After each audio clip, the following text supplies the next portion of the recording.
He who has a why can endure anyhow. This was the motto of the last of the great Stoics, Marcus Aurelius, the only emperor who ever wrote a personal diary, which is now known as Meditations. His private thoughts about life and death have been an inspiration to millions over the centuries. In this video, we all explore one of the most powerful lessons he taught us about death and how it can help us live a better life. So let's get into it. Marcus Aurelius was born in 121 AD.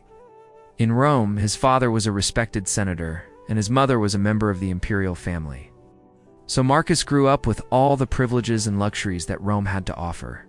But he was also raised with the Stoic philosophy, which teaches that virtue is the only good and that everything else is indifferent. The Stoics believed that death is not to be feared, because it is inevitable and natural. It is the only thing that is certain in life, as Epicurus said. But when Marcus was 17 years old, his father died suddenly and unexpectedly.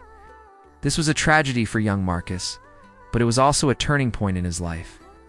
He realized that death can strike anyone at any time, and that there is no control over when or how it happens.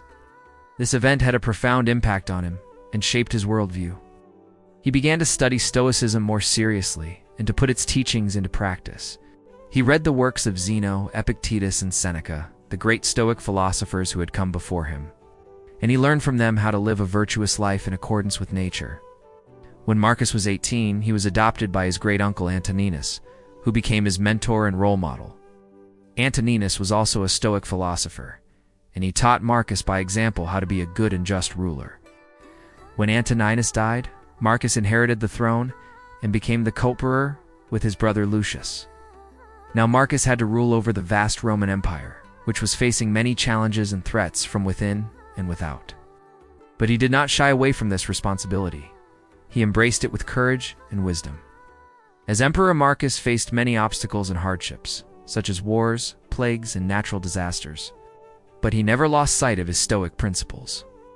He knew that these were tests of his character and that he had to pass them in order to be a true Stoic. He also knew that these events were not under his control, so he did not waste his time worrying about them. Instead, he focused on what he could control, his own thoughts and actions. One of the things that Marcus did to deal with the adversities he faced was to write down his thoughts and reflections in a personal diary. He wrote about everything that concerned him, his duties, his worries, his joys, his insights. He wrote for himself, but he didn't intend to publish it. It was his private way of expressing himself and of learning from his experiences. We are lucky that some of his closest friends copied some parts of his diary and preserved them for us. Otherwise, we would have lost this invaluable source of wisdom and inspiration. Let's see what we can learn from his reflections on death. The first lesson we can learn from Marcus is to face death daily. Death is always present, whether we notice it or not. It is the other side of life. It is what makes life possible. It is what gives meaning to life. If we ignore death, we live in denial. We avoid reality. We waste our time. We don't appreciate life. That's why Marcus says we should remind ourselves of death daily.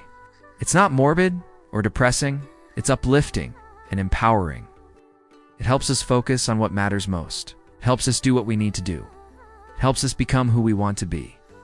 When Marcus was writing about death, he was also thinking about his own mortality. He knew that he was not immortal. He knew that he would die someday. He knew that he would leave this world empty. He didn't fear death. He accepted it as a part of life. He saw it as a transition, not an ending. He believed that the soul is immortal, and that it continues to exist after the body dies. He also believed that death is not something to be avoided, but something to be embraced, because it is the ultimate challenge, the ultimate test of courage. When Marcus faced death, he did not hesitate. He did not complain, did not despair. He did not give up. Faced it with dignity, with serenity, with gratitude. The second lesson we can learn from Marcus is to value the present. The present is the only moment we have, is the only moment we are sure of, is the only moment we can act in. We cannot change the past. We cannot predict the future. We cannot control anything except our own choices and actions. That's why Marcus says we should not postpone our happiness. We should not postpone our tasks. We should not postpone our relationships. We should not postpone anything that requires our attention and effort. We should not postpone anything that matters to us. We should not postpone anything that makes us human. When Marcus was writing about the present, he was also thinking about his own responsibilities. He knew that he had a lot to do. He knew that he had a lot to accomplish. He knew that he had a lot to contribute. He did not waste his time. He did not procrastinate. He did not hesitate. He did not waste his potential. He used every opportunity. He seized every chance. He made every effort. He did everything he could, did everything he had to. He did everything he wanted to. The third lesson we can learn from Marcus is to act justly.